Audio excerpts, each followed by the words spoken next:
India, good evening. You're watching the Blueprint Explosive Exclusive. My name is Pranesh. This is Times Now.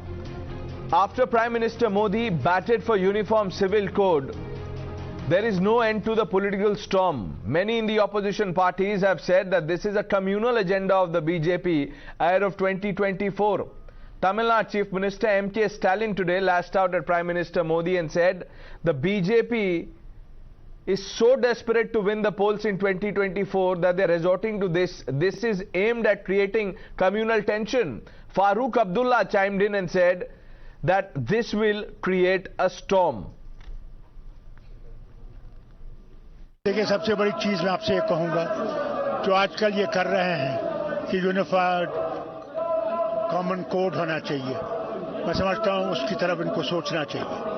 ये मुल्क diverse है, इसमें हर किस्म के लोग रहते हैं, हर मजहब रहता है, हर जबान के लोग रहते हैं, हर सोच के लोग रहते हैं, और मुसलमानों का अपना शरीयत लॉ है, उसकी तरफ भी इनको नजर रखनी चाहिए।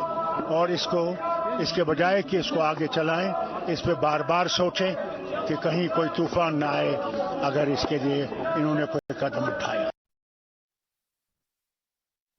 வரப்படும் என்று சொல்லியிருக்கிறார். ஆக ஒரு நாட்டினுடைய சட்டம் ஒழுங்கை சீர்குலைக்க வேண்டும், மதக்கலவரத்தை ஏற்படுத்த வேண்டும். ஒரு நாட்டில் ரெண்டு விதமான சட்டங்கள் இருக்கக்கூடாது என்கிறார் நம்முடைய மோடி அவர்கள். ஆக மத பிரச்சனை அதிகமாக்கி நாட்டிலே குழப்பத்தை ஏற்படுத்தி வெற்றி பெற்று விடலாம் என்று அவர் கருதி கொண்டிருக்கிறார். நான் உறுதியோடு சொல்லுகிறேன், நிச்சயமாக உறுதியாக வர இருக்கக்கூடிய நாடாளுமன்ற தேர்தலில் பாரதிய ஜனதா கட்சிக்கு சரியான பாடத்தை மக்கள் வழங்குவதற்கு தயாராகிவிட்டார்கள். இந்த சூழ்நிலையிலே தமிழ்நாட்டில் இருக்கக்கூடிய மக்களை உங்கள் மூலமாக இந்த திருமண நிகழ்ச்சி மூலமாக நான் கேட்டு इनकम इनइक्वालिटी इतनी है, उस पर क्यों नहीं चर्चा होती है? और जो एक मुसीबत को जन्म दे सकता है, आपकी विविधता का क्षरण कर सकता है, उस पर क्यों चर्चा हो? ये तो चेरी पिकिंग हो गई ना।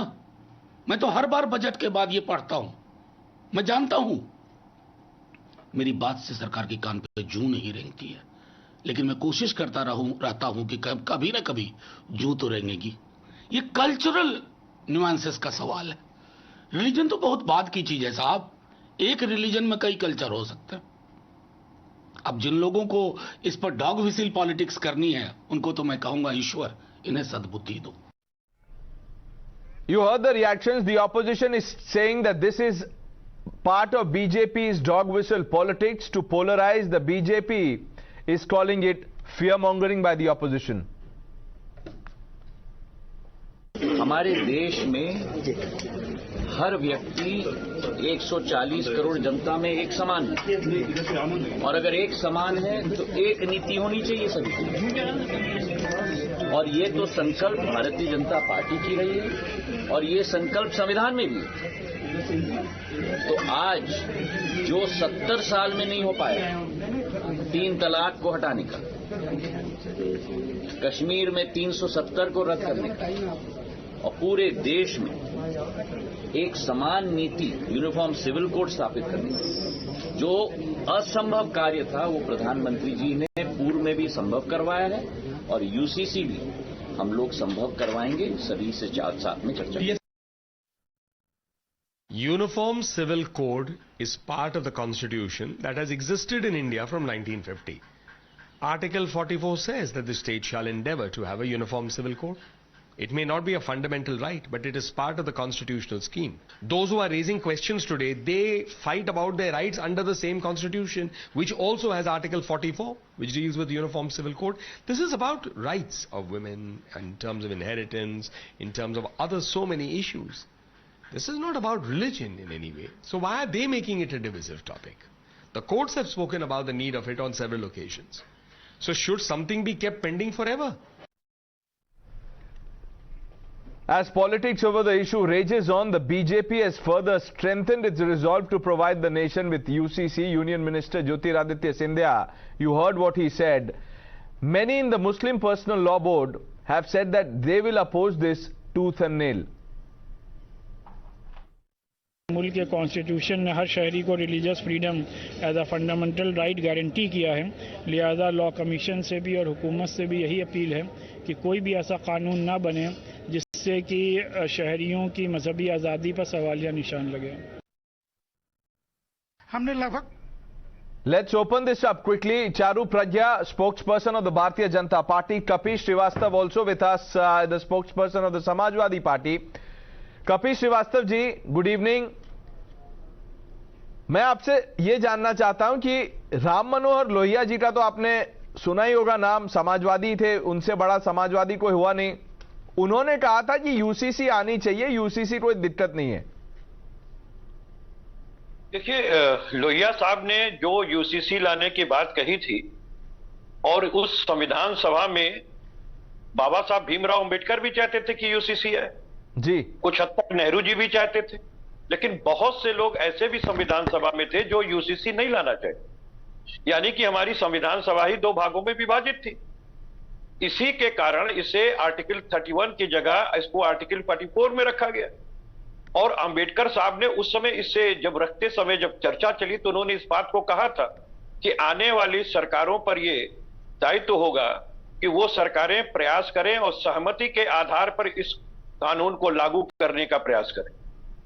और यह भी साथ में कहा था कि अगर बिना सहमति के अगर ये लागू किया जाता है तो ये किसी सरकार का जो है वो पागलपन करार दिया था, ये पागलपन होगा। तो हम तो इस बात को ये समझते हैं कि पहले तो सहमति मांगनी चाहिए, सहमति अगर बनती है तो बिल्कुल होना चाहिए, लेकिन अगर सहमति नहीं बनती तो इस पे दो कारण हैं। बट कविश श्रीवास्तव जी एक एक करके जाते हैं। देखिए, सहमति बनने ना बनने की स्थिति में तो अभी हम पहुंचे ही नहीं है। जब ये कानून लाया जाएगा, संसद में पेश किया जाएगा बिल, जब भी हो तो जितने भी पॉलिटिकल पार्टीज हैं उनसे राय ली जाएगी। लेकिन उससे पहले ऐसे बयान देना कि इससे कम्युनल टेंशन हो जाएगा, इससे एक तूफान आ जाएगा, ये कैसा पॉलिटिक्स है? ये तो भारतीय जनता पार्टी का एजेंडा पॉलिटिक्स है।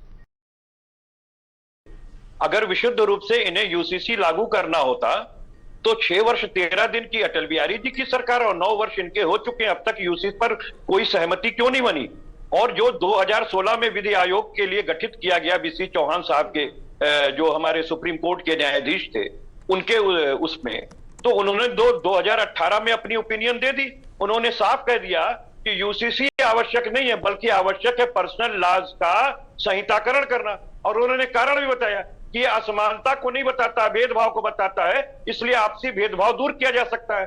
और दूसरा, जो हमको मौलिक अधिकार दिए गए हैं 25 से लेकर के 28 तक में प्रभावित होते हैं, चाहे वो धार्मिक स्वतंत्रता हो, कस्टम और रीति रिवाज हो, प्रथा की स्वतंत्रता हो। ठीक है, अब मैं जवाब ले लेता हूं। Charu Pragya, is Farooq Abdullah part of the BJP? If not, why is he saying these things?